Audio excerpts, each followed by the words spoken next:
There is a new satellite image of the Hudong Shanghai shipyard in eastern China. At first glance, all you can see is a simple container ship. But if you look a little closer, you can see structures on the deck of the ship that resemble missile launch platforms. Looking closer, you can spot more structures on the upper deck that are highly unusual for a typical merchant ship. Because in fact, this is the ultimate first strike weapon. What this is all about and what the Chinese want to hide from us, we'll see in another war and tactic analysis in just a moment.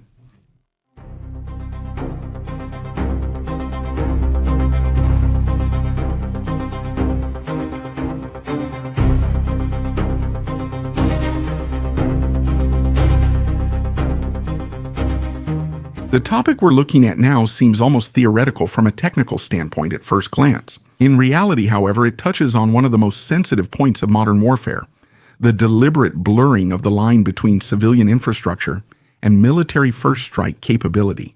It's about commerce raiders, a new term for military first strike weapons disguised as civilian cargo ships. Inside the containers, there are actually launch devices for missiles. That's not so unusual, because the containerization of weapon systems has long been a reality. Modern military systems like the Vertical Launch System Mark 41 basically work in a container-like way as well. However, it's almost always clear that this is a piece of military equipment. In 2024, North Korea went further and displayed it at the annual military parade. Trucks with containers containing redirected missiles, which could also be launched from there. Some were even disguised with sacks as cargo, so from the outside it looks like a fully loaded truck. But in reality, the dangerous cargo is just hidden underneath.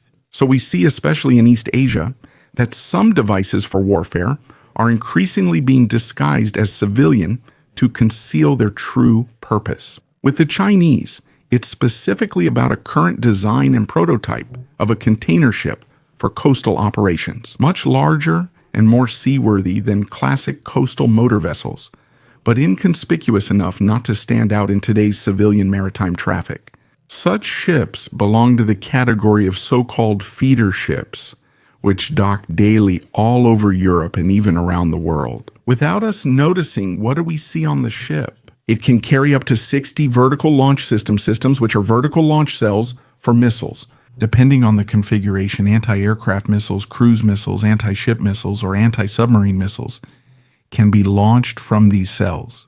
60 cells are a massive armament for a ship and clearly indicate an offensive first strike capability, especially if they are containerized or built in a concealed way. Additionally, 4 decoy launchers can be identified.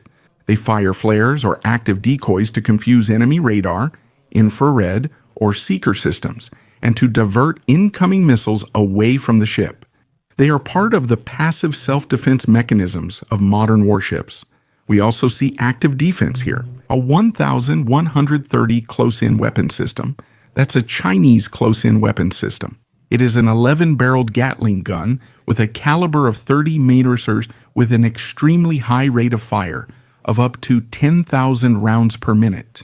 It is designed to serve as the last line of defense against incoming missiles, drones, or aircraft. Comparable to the American Phalanx, but somewhat more powerful than the now aging system. The ship has many offensive strike options and can still defend itself.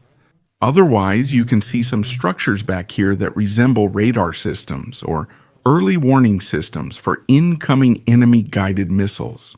This ship concept enables 2 fundamentally different military operations. The first would be its use as an arsenal ship. In this scenario, the ship carries large quantities of missiles, which are not deployed independently, but are instead controlled and fired by regular warships. The arsenal ship remains in the background, while other units take over target designation. This variant assumes a sea area is at least partly controlled, making it militarily demanding but conceptually clear. The second variant is significantly more explosive. Here, the ship acts as a disguised commerce raider, sailing a completely normal trade route with a civilian identification, regular port calls, and without any outwardly recognizable military features. And precisely from this disguise, it could suddenly launch cruise missiles or other precision weapons from containers. Just imagine, they enter ports in the Baltic Sea with this, and then launch an attack on nearby major cities or militarily important facilities in the heart of Europe. Such an attack would be a conventional surprise strike with an extremely short warning time. In Europe, that would mean just a few minutes to react, barely any time. There would be little chance to identify the threat and massive vulnerability of critical infrastructure, from ports and energy facilities to barracks and logistics centers. What's especially problematic is that such a concept doesn't require its own military ships. The armed containers don't even have to stay on a single ship permanently.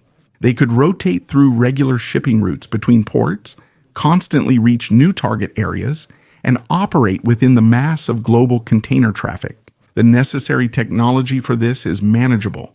Power supply, navigation, target assignment, and even radar-guided missiles can easily be housed in standard containers. The crucial factor would only be the placement of the containers, for example in the top layer or with lateral deployment mechanisms, as well as avoiding customs and security checks. Given the sheer number of containers, that seems very realistic. This creates a strategic gray area, where civilian infrastructure effectively becomes a military platform without classic early warning or deterrence mechanisms being able to take effect. We don't see a comparable counterpart to this in the West. Western doctrine is based on conventional superiority, clear separation of civilian and military systems, and transparent deterrence, not on first strike or covert weapons. A covert first strike using civilian trade goes against our core principles. However, it becomes all the more relevant in the Asian region. For authoritarian states, on the other hand, which deliberately work with surprises and asymmetric approaches, this model represents a highly attractive option, not only as a long-term strategy, but also as a one-time conventional first strike weapon. Imagine a Chinese attack on Taiwan that you are not prepared for. Hundreds of ships pass through the Taiwan Strait every day, so 20 disguised merchant ships wouldn't even stand out. And what we saw was just a small ship. Imagine attack containers like that on such a large freighter. Of course, it becomes difficult to control which containers might have weapons and which ones don't, which are used for that and which aren't, which ships have military use and which don't. And that's exactly the situation the Chinese want to take advantage of by building such ships now. And with a less trained crew, with fewer sailors on the ship needed for such an attack compared to a military ship, and of course with ongoing uncertainty for the opponent. Thank you for listening. Special thanks to Lieutenant Colonel Renica, Robert Ziller, and Dietrich. Subscribe, like, comment, and see you next video.